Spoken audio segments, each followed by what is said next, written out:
আমাদের রুজি রুটির কথা নিয়ে লড়ছি, আমাদের কারুর পাল্টা টাল্টা করার ব্যাপার নেই। আমাদের কথা জিনিসের দাম কমাতে হবে, চাকরি দিতে হবে, ভাঙড়ে হাসপাতাল করতে হবে, এই পূর্ব কলকাতা জলাভূমি রক্ষা করতে হবে। আমরা আমাদের দাবি দাওয়া নিয়ে লড়াই করছি, মানুষের কাছে যাচ্ছি। কোথায়? আচ্ছা, ভালো তো, করুন না।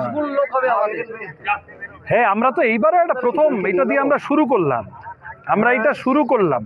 কারুর যদি মনে হয় কালকে 10 গুণ সভা করবেন, করেন, কি অসুবিধা আছে? তারপর আবার আমাদের লোকেরা তার 20 গুণ সভা করে দেবে, কোনো অসুবিধা নেই। ভালো করে করেন, শুভেচ্ছা রইল। যাদবপুর লোকসভা কেন্দ্রে আইএসএফ প্রার্থী দিয়েছে,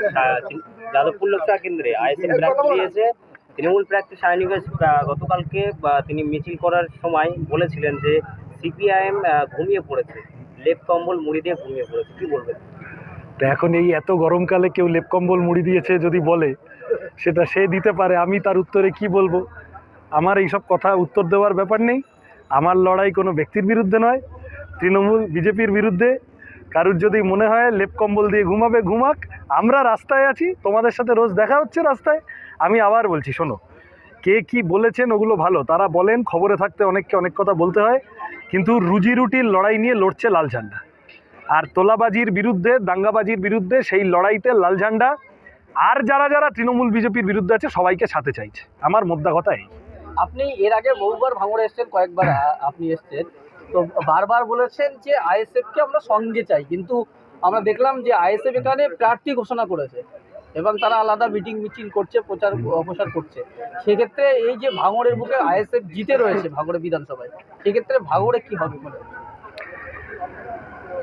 2021 সালে আইএসএফ নেতা নওশাদ সিদ্দিকী সাহেব, তিনি সংযুক্ত মোর্চার বিধায়ক হিসাবে জিতেছিলেন ভাঙড়ে। সংযুক্ত মোর্চার বিধায়ক, মাথায় রাখতে হবে। তারপরে পঞ্চায়েত নির্বাচনটাও অনেক জায়গায় লাল ঝান্ডা আর আইএসএফ একসাথে লড়েছে, তৃণমূলকে লড়ে নিয়েছে অনেক জায়গায়। এখন তৃণমূল যে পরিমাণ গুন্ডামি, তোলাবাজি সাম্প্রতিককালে ভাঙড়ে করেছে, তাতে করে কারুর যদি মনে হয় যে লাল ঝান্ডা আর আইএসএফের মধ্যে ভাগাভাগি করে তৃণমূলের সুবিধা করে দেবে, তাহলে সেটা আমার কিছু বলার নেই, সেটা তার বিবেচনার বিষয়। কিন্তু আমি প্রথম দিন থেকে আইএসএফের কর্মীদের পাশে দাঁড়ানোর চেষ্টা করেছি। আমার পার্টি প্রথম দিন থেকে বলছে, আমি বলছি, এখনও বলছি, আজকেও বলছি, আগামী 1.5 মাসও বলবো, আইএসএফের কর্মী সমর্থকদের সাথে চাই। যাদবপুর একটা সমুদ্রের লড়াই, যাদবপুর লোকসভা, এটা যদি ভাঙড়ের লড়াই হতো তাহলে এই কথা বলতাম না, তাহলে আমরা আইএসএফকে সমর্থন দিতাম যেভাবে আমরা 21 সালে দিয়েছি। আবার যাদবপুর লোকসভা মানে 7টা বিধানসভা, সবকটা বিধানসভা মিলে তৃণমূল বিজেপিকে টক্কর দিতে পারে লাল ঝান্ডা।